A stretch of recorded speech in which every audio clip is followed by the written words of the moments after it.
Assalamualaikum warahmatullahi wabarakatuh. Anak-anak, berjumpa lagi dengan Bu Guru pada video pembelajaran tematik kelas 2 SD di semester 2.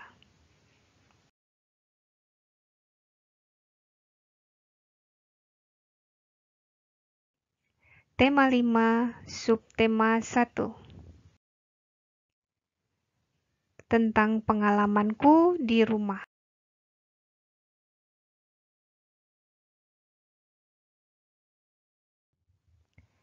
Dengan muatan pelajaran SBDP dan matematika. Adapun tujuan pembelajaran pada materi kali ini yaitu 1. Mengenal pola irama sederhana melalui lagu anak-anak. 2. Menampilkan pola irama sederhana melalui lagu anak-anak. 3. Menjelaskan dan menentukan panjang, termasuk jarak, berat, dan waktu dalam satuan baku yang berkaitan dengan kehidupan sehari-hari. Dan 4.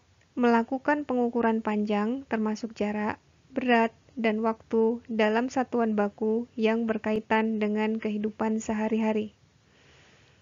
Anak-anak, mari kita mulai pembelajaran kali ini dengan membaca basmalah terlebih dahulu. Bismillahirrahmanirrahim. Yang pertama, kita akan mempelajari muatan pelajaran matematika tentang alat ukur baku untuk mengukur panjang benda.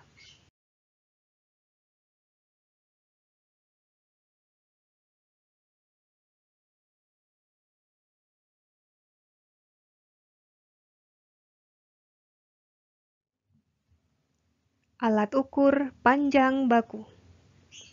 Dengan alat ukur panjang baku, hasil pengukuran akan sama walaupun dilakukan oleh orang yang berbeda. Alat ukur panjang baku yang digunakan disesuaikan dengan ukuran bendanya. Penggaris, meteran, jangka sorong, dan mikrometer sekrup adalah alat untuk mengukur panjang sebuah benda. Mari kita pelajari satu persatu alat ukur panjang baku. Yang pertama, penggaris. Penggaris biasanya digunakan untuk mengukur benda berukuran kecil. Contohnya buku, kertas, pensil, dan lain sebagainya. Satuannya yaitu sentimeter atau bisa ditulis cm. Alat ini disebut meteran. Meteran biasanya digunakan untuk mengukur benda yang berukuran panjang. Contoh, mengukur tanah, kain, meja, dan lain sebagainya. Satuannya sentimeter atau cm dan meter atau m. Perlu diketahui, 1 meter itu sama dengan 100 cm. Atau 100 cm sama juga 1 meter. Alat ini disebut jangka sorong. Jangka sorong biasanya digunakan untuk mengukur panjang garis tengah atau disebut diameter. Atau digunakan juga untuk mengukur kedalaman benda-benda yang berbentuk bulat atau lingkaran. Benda yang diukur berukuran kecil. Contohnya, koin, cincin, kelereng, dan lain sebagainya. Satuan dari jangka sorong yaitu sentimeter atau cm. Nah, kalau alat ini disebut mikrometer sekrup, hampir sama dengan jangka sorong. Mikrometer sekrup kegunaannya hampir sama dengan jangka sorong, tetapi lebih akurat atau lebih tepat. Dapat digunakan untuk mengukur panjang garis tengah atau kedalaman benda-benda yang berbentuk bulat atau lingkaran. Benda yang diukur berukuran kecil. Satuannya yaitu milimeter atau mm. Selanjutnya kita akan belajar bagaimana cara menggunakan alat ukur panjang baku. Yang pertama, kita belajar menggunakan penggaris. Pertama-tama, letakkan titik 0 di ujung penggaris tepat dengan ujung awal bolpen yang akan diukur ini. Perhatikan, nolnya sejajar. Selanjutnya, baca angka terakhir pada penggaris yang tepat sejajar dengan ujung yang lainnya. Ini sejajar. Jadi, bolpen ini berukuran 14 cm. Selanjutnya, cara menggunakan meteran. Meteran dapat digunakan untuk mengukur tinggi badan seseorang. Caranya, yang pertama, letakkan titik 0 di ujung kaki orang yang akan diukur. Perhatikan di sini titik 0-nya. Kemudian, bacalah angka terakhir pada meteran yang tepat sejajar dengan kepala orang yang diukur. Nah, angka tersebut menunjukkan tinggi badan orang yang kita ukur.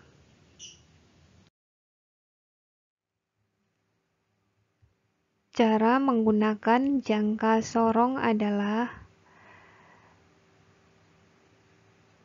jepit benda yang akan diukur panjang atau tebalnya. Kemudian lihat angka yang tertera. Itu menunjukkan panjang atau tebal dari benda yang diukur. Nah, yang terakhir, bagaimana cara menggunakan mikrometer sekrup? Caranya hampir sama dengan jangka sorong, yaitu dengan menjepit benda yang akan diukur panjang atau tebalnya. Kita kerjakan soal latihan berikut ini. Nomor 1. Panjang lemari di kamar 200 cm. Jika 100 cm sama dengan 1 meter, maka 200 cm sama dengan titik-titik meter. Pilihan jawabannya 4, 3, 2, dan D1. Cara menghitungnya, 200 cm dibagi 100. Hasilnya adalah 2. Jadi, jawabannya adalah C.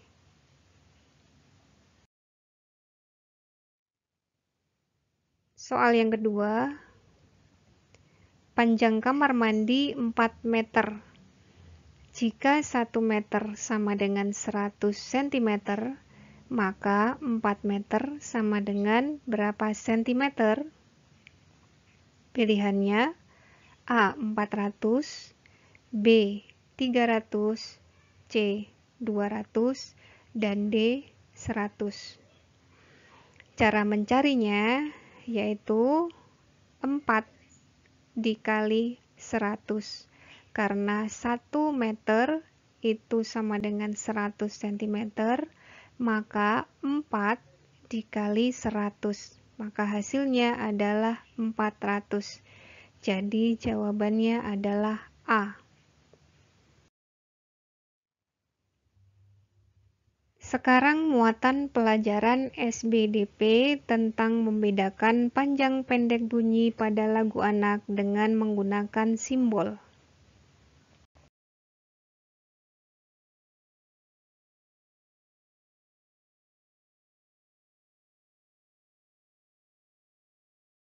Kita pelajari satu persatu. Panjang pendek bunyi pada lagu. Kita dapat membedakan panjang dan pendek bunyi pada lagu. Panjang pendek bunyi disebut pola irama. Pola irama dapat dihitung berdasarkan ketukan. Contoh, pola irama 2 artinya setiap birama dalam lagu terdapat 2 hitungan atau 2 ketukan.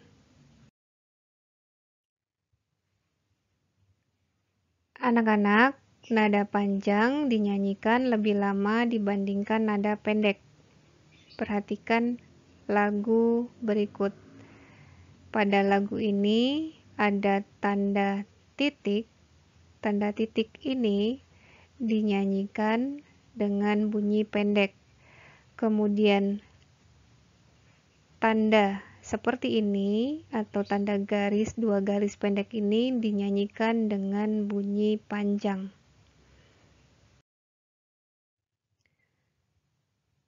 Muatan pelajaran SBDP tentang membedakan tekanan kuat dan lemah pada lagu anak dengan menggunakan simbol.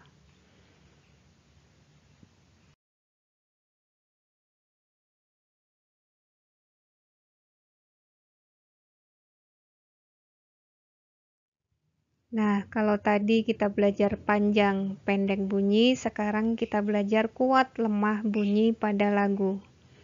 Sebuah lagu terdiri atas nada-nada. Nada adalah bunyi yang beraturan. Dalam nada, ada nada yang dibunyikan kuat dan ada yang dibunyikan lemah. Nada kuat terdengar keras dan tinggi, sedangkan nada lemah terdengar lembut dan rendah. Nah, kuat dan lemah nada disebut dinamika.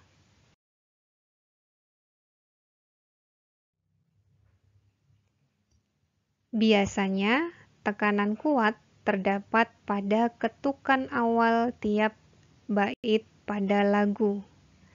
Perhatikan lagu Cicak di Dinding. Di sini ada tanda bintang. Tanda ini dinyanyikan dengan tekanan kuat. Kemudian ada tanda lingkaran. Tanda lingkaran dinyanyikan dengan tekanan lemah.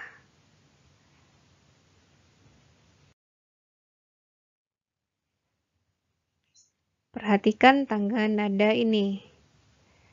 Dalam nada terdapat nada tinggi dan nada rendah yang disusun dalam tangga nada, seperti di bawah ini. Ada tanda do, re, mi, fa, sol, la, si, do. Nada ini ditulis menggunakan angka. Angka 1 sama dengan do, 2 sama dengan re, 3 sama dengan mi, 4 sama dengan fa, 5 sama dengan sol, 6 sama dengan la, 7 sama dengan si. Dan do yang ada titiknya di atas sama dengan do tinggi.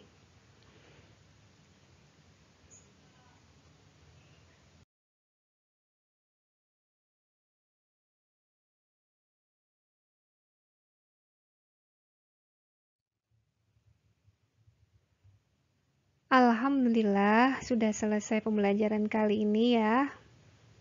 Semoga anak-anak semakin memahami dan semakin mengerti apa yang Bu Guru sampaikan.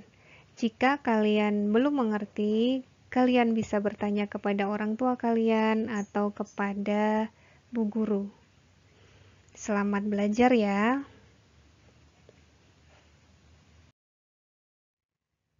Cukup sekian dan terima kasih. Wassalamualaikum warahmatullahi wabarakatuh.